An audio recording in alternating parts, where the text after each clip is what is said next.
இடத்தினால நமக்கும் மகிழ்ச்சி இருக்கணும், நம்ம போறதுனால அந்த வீடும் மகிழ்ச்சியா இருக்கணும். அதுதான். அப்படி பார்த்தா மருமகனா மருமகளா அதான் கேள்வி. மாப்பிள்ளையா போறதுல இருக்கிற சந்தோஷம் மருமகளா போறதுல இருக்காதுங்க. ஏன்னா அவனுக்கு எந்த கவலையும் இல்லை, சந்தோஷமா போவான், மிடுக்கா போவான், மாப்பிள்ளை முறுக்குன்னு பாருங்க. ஆனா நீங்க என்னதான் படிச்சு வேலையில இருந்தாலும் மருமகளா போகும்போது பயந்து பயந்து தான் போகணும்.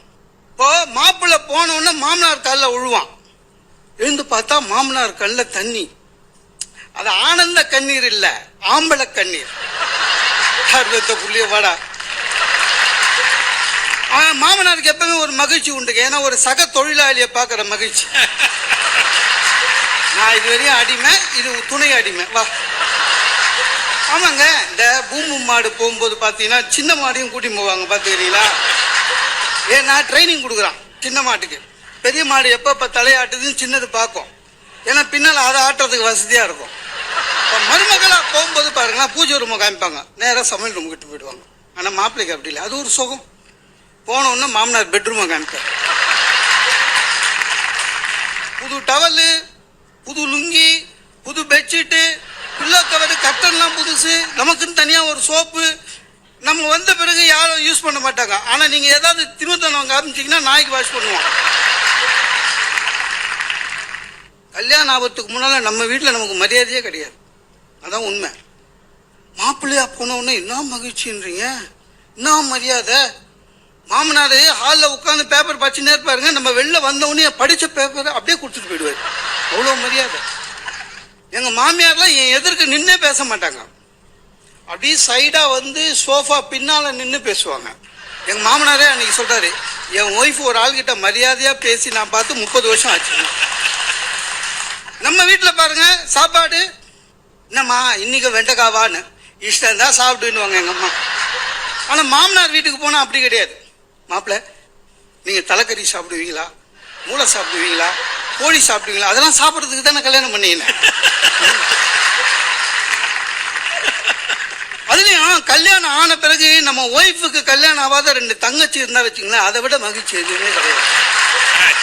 நீங்கள் தப்பாக நினைக்கிறீங்க, இல்லை இல்லை, சும்மா ஃப்ரீயாக இருக்கும்போது கேரம் போர்டு ஆடலாம், அதுதான்.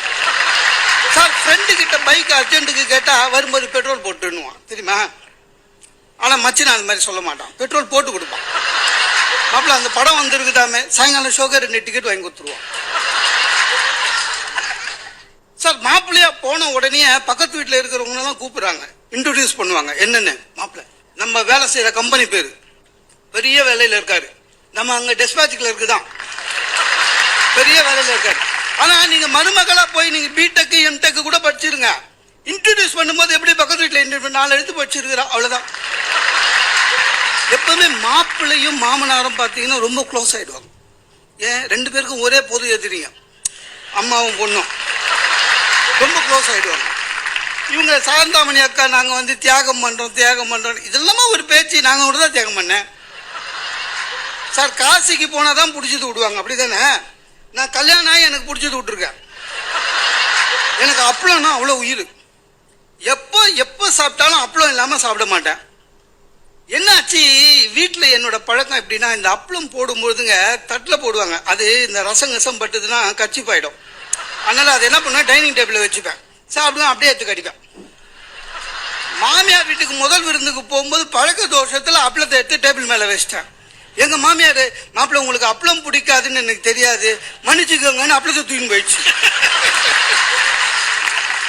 அப்படியே கிச்சனையே பார்த்தேன், இந்த வடிவேல் வடை போச்சேன்னு வேணேன், அந்த மாதிரி அப்பளம் போச்சேன்னு. என் ஒய்ஃப் என்ன நினச்சிக்கிறா, எனக்கு அப்பளம் உண்மையிலே பிடிக்காதுன்னு. வீட்டுக்கு வந்து அப்பளம் இல்லை, அன்னைக்கு சாப்பிட்டுக்கிற எங்கள் அக்கா வருது, என்ன அப்பளம் வச்சுக்கலையான்னு. என் ஒய்ஃப் எங்கள் அக்காக்கே சொல்லுது, அவருக்கு அப்பளம் பிடிக்காதா அண்ணி. எங்கள் அக்கா உடனே, கல்யாணத்துக்கு அப்புறம் நீ ரொம்ப மாறிட்ட, அது எல்லாத்துக்கும் சேர்த்து சொல்றது. சார் மாப்பிள்ளைய தைரியமாக எந்த இடத்துக்கு ஒன்றாலும் கூட்டி போகலாம் சார். நம்ம சைடில் கல்யாணம், நம்ம வீட்டு மாப்பிள்ளைய தைரியமாக கூட்டி போகலாம். ஏன், சொன்ன இடத்துக்கு பேசாமல் வருவான். நம்ம வாங்கி கொடுத்த சவாரியை போட்டுன்னு இந்த பார்டர்லாம் பவுன்சருங்க இருப்பாங்களா, அந்த மாதிரி கூட வருவான். மண்டபத்துக்கு வந்தால் நம்ம உட்கார இடத்துல அமைதியாக உட்காந்துருவோம், அங்கே எங்கேயும் போக மாட்டான். சாப்பாடு போட்டாங்கன்னா முதல் பந்தியில் போய் சாப்பிட்டு வந்துடுவான். குரூப் போட்டோக்கு கூப்பிட்டா வந்து போஸ் கொடுப்பான். அவனையும் கணக்கில் காமிச்சு ஒரு எக்ஸ்ட்ரா தேங்காய் பாய் வாங்கின்னு வீட்டுக்கு வந்துடலாம். ஆனா மருமகளை கூட்டி போனா பயம் இருக்கும். ஏன்னா அதுங்க வரும்போது கல்யாண மண்டபம் வரையும் சாதுவா வருங்க. மண்டபத்துக்கு உள்ள நுழைஞ்சது தீவிரவாதி மாதிரி கும்பலோட கும்பலா கலந்துரும்.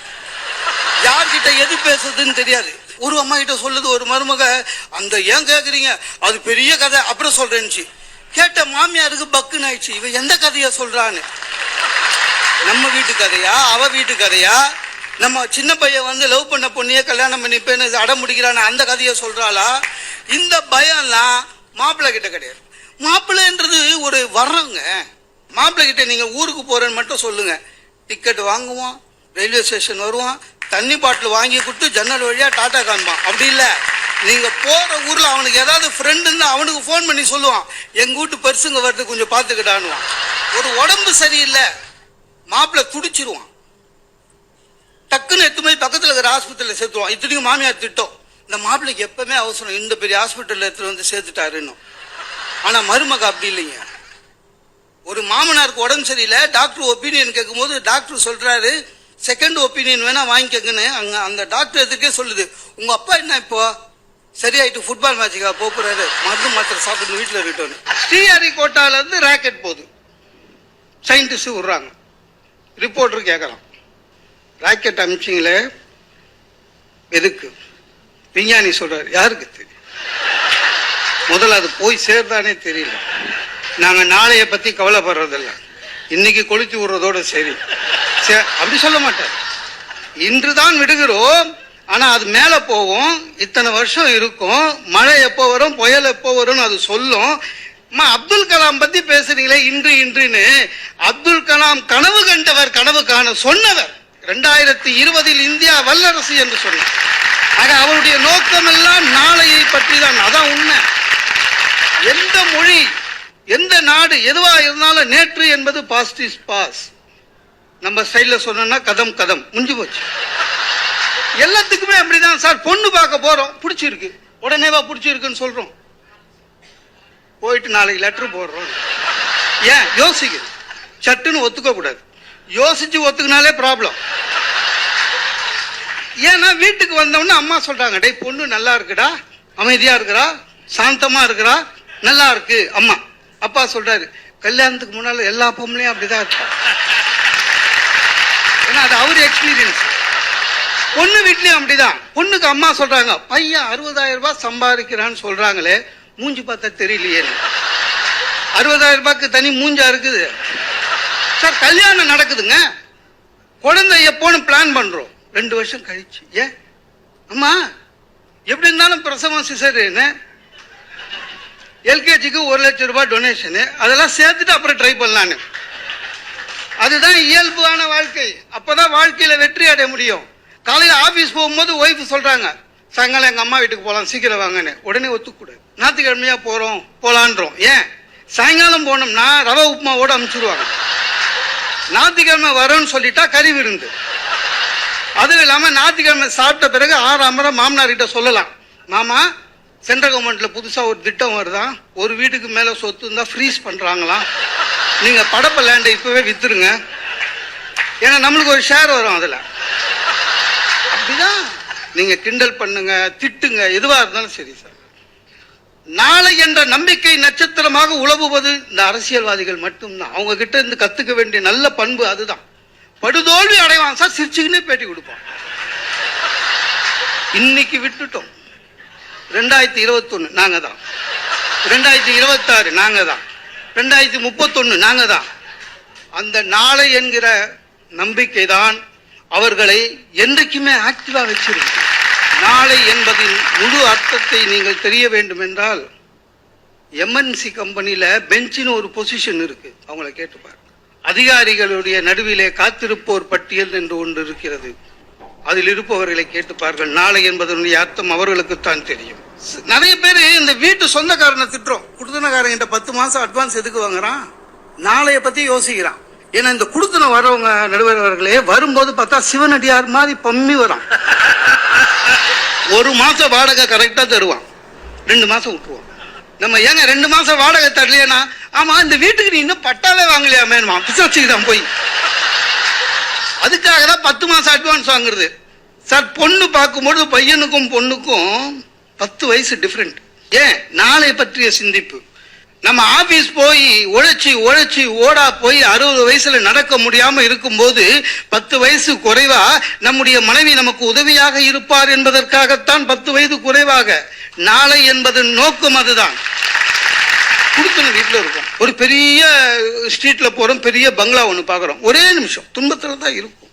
திடீர்னு அந்த பங்களாவை பார்த்து வசதி வாய்ப்பு வந்தா இத மாதிரி ஒன்று கட்டணும். கட்டிட்டு நின்றுடுவோம் பார்த்துக்கிட்டீங்களா? கட்டிட்டு வாட்ச்மேன் மட்டும் இவனை போடக்கூடாது, நேபாளியே போடணும். ஏன்னா அப்பதான் அவன் கத்தியை பார்த்து நம்ம சொந்தக்காரெல்லாம் உள்ள வர மாட்டான். இவ்வளவு யோசிப்போம் சார். அந்த யோசிக்கிற கனவுல இருக்கிற அந்த 10 நிமிஷம் நமக்கு உண்மையிலேயே சுகம் தரும். நேற்று என்பது முடிந்த கதை, இன்று என்பது நேற்றைய மீதி, நாளைய பாதி. நாளை என்பதுதான் நம்மை உண்மையிலேயே உருவாக்குவது என்று கூறி வாய்ப்புக்கு நன்றி பாராட்டி விடைபெறுகிறேன். நன்றி, வணக்கம்.